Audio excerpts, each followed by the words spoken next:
Hello friends, welcome to my YouTube channel Cognizance. आज का video हमारा यूपी के आवास विकास के ऊपर है। दोस्तों, अगर आपको यूपी आवास विकास की ओर से घर मिला है और उसका किस्त आप भर रहे हैं या इंस्टॉलमेंट आप भर रहे हैं, तो इस वीडियो में आप जान पाएंगे कि घर बैठे आप अपना इंस्टॉलमेंट या किस्त कैसे भर सकते हैं। तो आइए देखते हैं कि आवास विकास का इंस्टॉलमेंट या किस्त आप ऑनलाइन कैसे जमा कर सकते हैं। तो सबसे पहले आपको गूगल सर्च बार में जाना है। उसके बाद आपको टाइप करना है UPAVP। उसके बाद आपको इसे सर्च करना है। सर्च करने के बाद आपको सबसे ऊपर एक पेज दिखेगा, वेबसाइट दिखेगा, जो कि आवास विकास का वेबसाइट है, UPAVP.in। आप इस लिंक पे क्लिक कर दें। इस लिंक पे क्लिक करते हैं आपको ये वेबसाइट ओपन हो जाएगा। वेबसाइट ओपन होने के बाद आप सबसे पहले इसे डेस्कटॉप मोड में डाल दें। उसके बाद आपको जाना है ऑनलाइन सर्विसेज में। ऑनलाइन सर्विसेज में आपको एक ऑप्शन दिख रहा होगा, जनरेट ई चालान। आप जनरेट ई चालान पर क्लिक कर दें। जनरेट ई चालान पर क्लिक करने के बाद आपको दो टैब दिखेगा, इंस्टॉलमेंट स्लैश टैक्स पेमेंट और दूसरा मिसलेनियस चार्जेस। आपको इंस्टॉलमेंट स्लैश टैक्स पेमेंट पर क्लिक करना है। क्लिक करने के बाद आपको बताएगा कि आपका पेज दूसरे पेज पे रीडायरेक्ट होगा। क्लिक ओके कर दें। उसके बाद आपको यहाँ पे लिखा हुआ दिख रहा है, only unregistered user can generate E challan from here. अगर आप रजिस्टर्ड नहीं है तभी आप यहाँ से ई चालान जनरेट कर सकते हैं। तो मैं आपको रिकमेंड करूँगा सबसे पहले आप रजिस्टर्ड कर लें अपने आप को, उसके बाद ही ये आगे का काम प्रोसेस करें। तो आपको मैं बताता हूँ कैसे आप अपने आप को रजिस्टर कर सकते हैं। सबसे पहले यहाँ पे क्लिकिंग हियर पे आप देख रहे हो, वहाँ पे क्लिक कर दीजिए।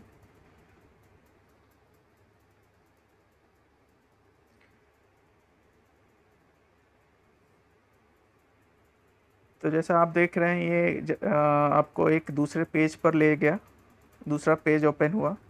तो इस पेज पे आप सबसे नीचे आप स्क्रॉल कर लें। स्क्रॉल डाउन करने के बाद यहाँ पर दिख रहा होगा आपको दो ऑप्शन, एक ऑप्शन है रजिस्टर का, दूसरा ऑप्शन है लॉगिन का। अगर आप ऑलरेडी रजिस्टर्ड हैं तो लॉगिन पे क्लिक करके आप लॉगिन कर सकते हैं। अगर रजिस्टर नहीं है तो रजिस्टर पर क्लिक करके अपने आप को रजिस्टर कर लें। तो मैं आपको दिखाता हूँ, मैं ऑलरेडी रजिस्टर्ड हूँ तो मैं दोबारा रजिस्टर नहीं कर सकता, लेकिन मैं आपको दिखा देता हूँ कैसे आप रजिस्टर कर सकते हैं। रजिस्टर पर क्लिक करने के बाद आपको ये सारा आपको स्टेप्स दिखाई देगा, जिसमें आपको देगा स्टेप 1 में लिखा है सबमिट द फॉलोइंग डिटेल्स। आपको प्रॉपर्टी टाइप पता होना चाहिए, डिस्ट्रिक्ट नेम पता होना चाहिए, स्कीम नेम पता होना चाहिए, सब स्कीम नेम पता होना चाहिए, अलॉटी नेम पता होना चाहिए, मोबाइल नंबर पता होना चाहिए।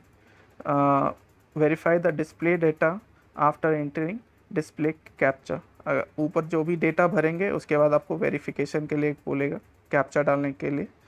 वो कैप्चा डाल के आपको वेरीफाई करना पड़ेगा। confirmation message will be displayed on the screen and you will receive your login ID and password through SMS। आपको SMS के द्वारा लॉगिन ID और पासवर्ड भेज दिया जाएगा। स्टेप 2 में लिखा है कि आपके रजिस्ट्रेशन के बाद आपको एक मोबाइल पे OTP भेजा जाएगा।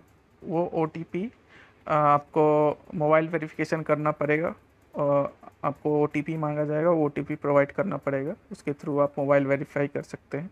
तीसरा है चेंज पासवर्ड। जैसा कि आपको ये पासवर्ड आपको ईमेल के थ्रू मिलेगा, वो पासवर्ड फर्स्ट लॉगिन के बाद आपको वो चेंज करना पड़ेगा। आपको एक अपना सिक्योर पासवर्ड डालना पड़ेगा, उसमें आपको पासवर्ड चेंज करने का ऑप्शन दिया जाएगा। तो आपको जैसे कि आप देख रहे हैं लास्ट में, you have to accept that you have already read the all documents carefully. तो आपको इस पे टिक करना होगा और उसके बाद प्रोसीड पे क्लिक कर दें।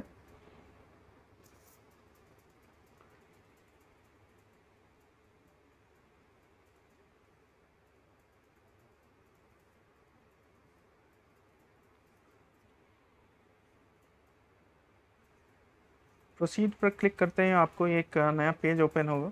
इस पेज पे आपको कुछ डिटेल भरनी होगी, जैसे कि आप को डिस्ट्रिक्ट नेम आपको चूज़ करना होगा।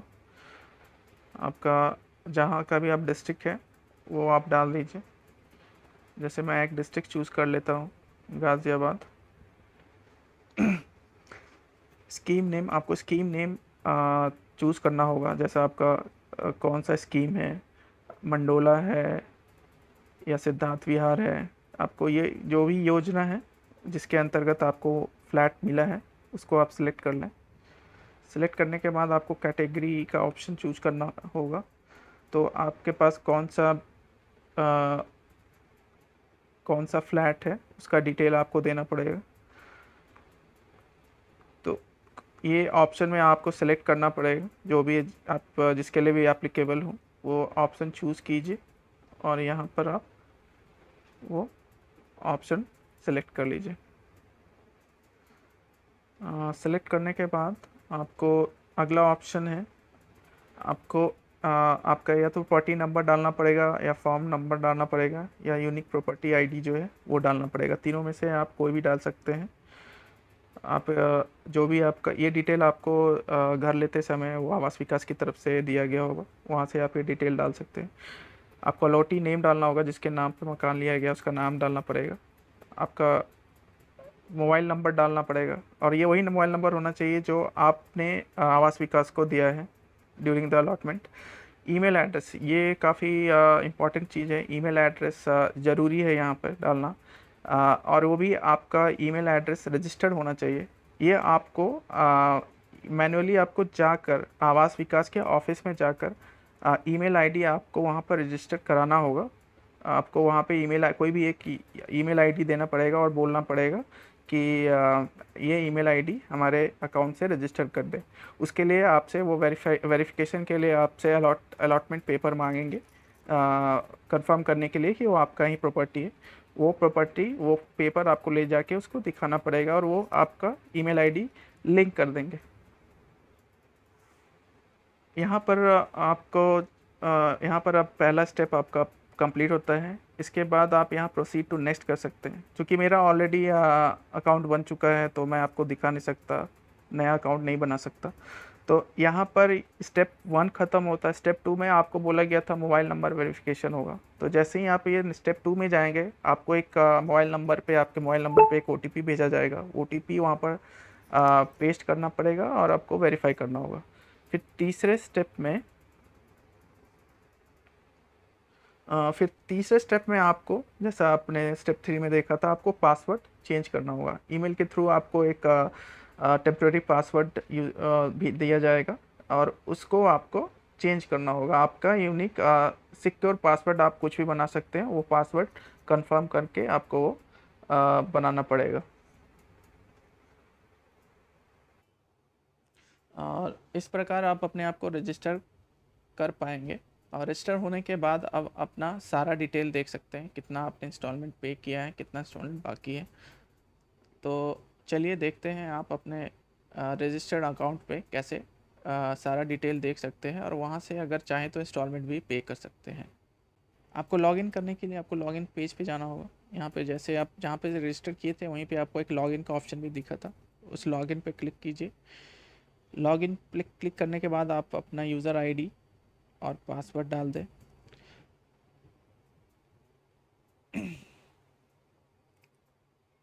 पासवर्ड डालने के बाद यहाँ पर आपको कैप्चा के लिए पूछ रहा है। कैप्चा जैसा लिखा है वैसा कैप्चा डाल दें। जैसा कि आप देख पा रहे हैं यहाँ पर सारा डिटेल ओपन हो चुका है। आप सारा चीज़ यहाँ पर आपको दिख जाएगा। आपका अलॉटी नेम क्या है, आपका यूनिक आईडी क्या है, आपका सारा डिटेल आप यहाँ पर देख सकते हैं।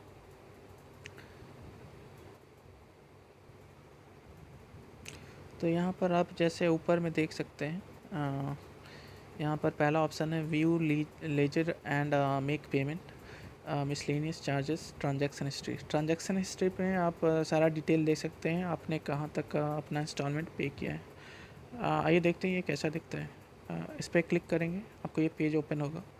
आपको ये नीचे तक जाना है। ये देखिए आपने यहाँ पर देख रहे हैं लास्ट पेमेंट 2019 में हुआ था। कौन सा मोड में हुआ था? ऑफलाइन मोड में हुआ था। यहाँ पर आप क्लिक करके प्रिंट रिसिप्ट भी कर सकते हैं, रिसिप्ट का प्रिंट आउट भी निकाल सकते हैं। तो यहाँ से आपको सारा ट्रांजैक्शन हिस्ट्री दिख जाएगा, आपने कहाँ तक जमा किया है। और रही बात आपको अगर पेमेंट करना है, तो पेमेंट करने के बाद के लिए आपको ये पहला ऑप्शन दिख रहा हो, view ledger and make payment. So आप इस पर क्लिक करें। क्लिक करने के बाद आपको ये पेज ओपन होगा। पेज ओपन होने के बाद आप सबसे नीचे जाइए, इसमें भी आप सारा डिटेल देख सकते हैं। यहाँ पर एक ऑप्शन दिख रहा होगा पे इंस्टॉलमेंट का। पे इंस्टॉलमेंट पे क्लिक कीजिए। पे इंस्टॉलमेंट के क्लिक करने के बाद आपको ये पेज खुलेगा, जिसमें आपका इंस्टॉलमेंट ड्यू अमाउंट दिख जाएगा। उसमें आपको यहाँ पर नेट अमाउंट में आपको कितना पैसा जमा करना है वो पैसा डालना है, वो उतने पैसा यहाँ पर टाइप कीजिए। उसके बाद यहाँ पर ऑप्शन चूज़ करना है, ये आपको ऑनलाइन मोड करना है या ऑफ़लाइन मोड करना है। ऑफ़लाइन मोड में आपको बैंक में जाकर पैसा जमा करना होगा। ऑनलाइन मोड पे सेलेक्ट करके आपको कोई भी एक ऑप्शन चूज़ करना है, पावर्ड बाय ICICI और पावर्ड बाय आंध्रा बैंक, कोई भी एक चूज़ कीजिए। पे नाउ पे क्लिक कीजिए। पे नाउ पर क्लिक करें। पे नाउ पे क्लिक करते ही आपको बैंक के ट्रांजैक्शनल पेज पे आपको रीडायरेक्ट कर दिया जाएगा। यहाँ पर आप देख सकते हैं कि आपको कुछ ऑप्शन दिया गया है पेमेंट करने का। इसमें आप क्रेडिट कार्ड यूज़ कर सकते हैं, डेबिट कार्ड यूज़ कर सकते हैं, या तो आप EMI डेबिट कार्ड यूज़ करके पेमेंट कर सकते हैं, या तो आप नेट बैंकिंग यूज़ कर सकते हैं। तो आप इसमें कोई भी ऑप्शन चूज़ कर सकते हैं। आप डेबिट कार्ड, यहाँ पर आप कार्ड नंबर डाल सकते हैं, डेबिट कार्ड का एक्सपायरी, ये सारा डिटेल आपको डेबिट कार्ड का देना होगा, और उसके हिसाब से डेबिट कार्ड का यूज़ करके आप ये इंस्टॉलमेंट पे कर सकते हैं। अगर आपको ऑफ़लाइन पे करना है तो आप ऑफ़लाइन मोड सेलेक्ट करने के बाद यहाँ पर आपको आंध्रा बैंक सेलेक्ट करना होगा।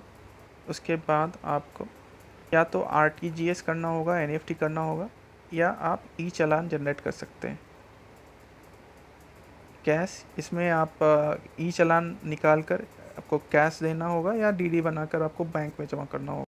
तो दोस्तों, यहाँ पर मैं अपना वीडियो समाप्त करना चाहूँगा। ऐसे ही इंटरेस्टिंग इन्फॉर्मेशन के लिए जुड़े रहें। जुड़े रहने के लिए हमारे चैनल को सब्सक्राइब करें, लाइक करें और शेयर करें। मिलते हैं आपसे अगले वीडियो में, तब तक के लिए जय हिंद।